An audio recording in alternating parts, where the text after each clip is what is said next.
تمام مکاتب فکر کے علماء کرام کو دیکھ لیں، وہ ایک چیز پہ متفق ہیں جو انجینئر محمد علی مرزا ہے. کوئی آپ کو نعوذ باللہ قادیانی کا لقب دیتا ہے، کوئی آپ کو فتنہ کہتا ہے، کوئی آپ کو فسادی کہتا ہے. آپس میں اتنے اختلافات ہیں، آپ کے معاملے میں سارے اتنے یک قلب اور یک جان کیوں ہیں؟ دیکھیں، یہ جن علماء کا آپ ذکر کر رہے ہیں نا، ان کی خود نیچر فساد والی ہے. ورنہ مجھے بتائیں، میرے بارے میں کیا مولانا طارق جمیل صاحب نے کوئی پبلکلی سٹیٹمنٹ دی ہے؟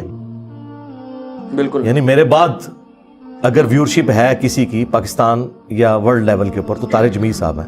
ایک زمانہ تھا کہ ان کی زیادہ تھی. اچھا، کیا ان کی کوئی سٹیٹمنٹ آپ نے سنی؟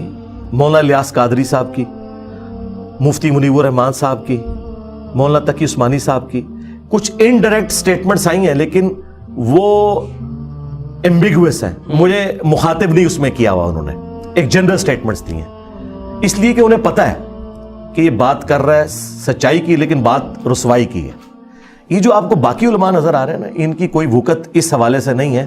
ٹھیک ہے، اپنے مکتب فکر میں ہو سکتا ہے وہ بڑے ہوں یا انہیں لوگ ایک ٹیسٹ کے طور پر سنتے ہوں، لیکن جو بڑے بزرگ ہیں نا، جو مکتب فکر کے نمائندہ ہیں، وہ تو ہیں مفتی منیب الرحمان صاحب بریلویوں کے، مفتی تقی عثمانی صاحب دیوبندیوں کے، اہل حدیث کے جو ہے وہ ساجد میر صاحب ہیں، اہل تشیع کے ساجد نقوی صاحب ہیں.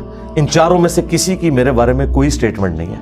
مفتی منیر صاحب نے ایک جنرل مضمون لکھا تھا دنیا اخبار میں، اور وہ مضمون جو انہوں نے لکھا وہ میری کامیابی تھی، کیونکہ اس مضمون کے اندر انہوں نے وہ باتیں بھی مان لیں جو میں سالوں سے ان کے مکتب فکر کو منوا نہیں سکا.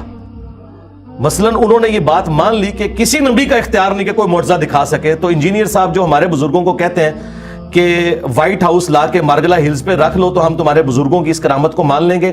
قرآن کی کرامت تو ہم مانتے ہیں، تخت بلقیس والا واقعہ، لیکن وہ تو ہوا نا. آپ اپنے بزرگوں کے بارے میں جو کلیم کر رہے ہو وہ بھی کر کے دکھائیں، ہم مان لیں گے.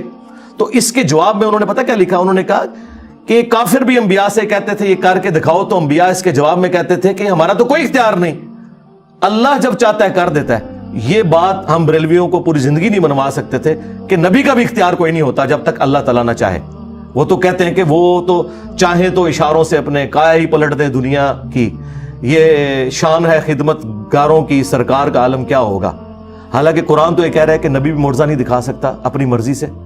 آپ دیکھیں موسیٰ علیہ السلام کا واقعہ قرآن میں کئی جگہ رپورٹ ہوا ہے کہ جب پہلی دفعہ ان کی اللہ تعالیٰ سے ملاقات ہوئی، جیسا کہ اس کی شان کے لائق ہے، تو درخت کے پاس اللہ تعالیٰ نے جب ان سے گفتگو کی تو فرمایا تیرے ہاتھ میں کیا ہے؟ تو انہوں نے کہا آسا ہے، میں اس سے پتے جھاڑتا ہوں اپنی بکریوں کے لیے اور باقی کاموں میں یوز کرتا ہوں. تو کہا کہ اسے نیچے پھینک. جب نیچے پھینکا تو وہ بہت بڑا اژدہا بن گیا. قرآن کے الفاظ ہیں کہ موسیٰ علیہ السلام ڈر کے بھاگے اور مڑ کے پیچھے بھی نہیں دیکھا. اس کا مطلب ہے اس آسا کو اژدہا موسیٰ علیہ السلام نے نہیں بنایا تھا. دوسری بات، اگر انہوں نے بنایا ہوتا تو ڈرتے تو نہ. تیسری بات، یہ ان کی زندگی کا پہلا ایکسپیرینس تھا. جس طرح چھوٹا بچہ جب کبھی ماچس کی تیلی کو پہلی دفعہ جلائے تو وہ ڈر جاتا ہے. تو جب انبیاء کرام کوئی کام خود کر ہی نہیں سکتے، اللہ کا امر کون ہوتا ہے، تو باب تشائی کوئی نہیں. انبیاء کے مقابلے پہ جو ہم نے لکھا ہے، نبی کے جیسا ہے ہی کوئی نہیں، باب تشائی کوئی نہیں. یہ بابوں کو ہم ذلیل نہیں کر رہے، ہم ان کو پروفٹ سے کمپیئر کر رہے ہیں کہ پروفٹ تو اپنی بیٹی سے کہیں، بخاری مسلم میں حدیث کہ اے میری بیٹی فاطمہ، میرے مال سے جو لینا ہے لے لے، اگر اللہ کے حضور پکڑی گئی نا غلط کاموں کی وجہ سے، میں تیرا باپ بھی تجھے نہیں چھڑوا سکتا. حالانکہ فاطمہ جنتی عورتوں کی سردار ہے، بخاری مسلم میں ہے. لیکن نبی علیہ السلام بیسیکلی ہمیں سنا رہے تھے کہ اگر فاطمہ کا یہ سٹیٹس ہے تو تیری رابعہ بصریہ شاہی کوئی نہیں. اچھا، یہ کہتے ہیں کہ ہمارے بزرگ اپنے مریدوں کو بھی جنت میں لے جائیں گے، اور نبی علیہ السلام کہہ رہے ہیں میں اپنی بیٹی کو بھی نہیں زبردستی لے کے جا سکتا اگر اس کے اعمال صحیح نہ ہوئے.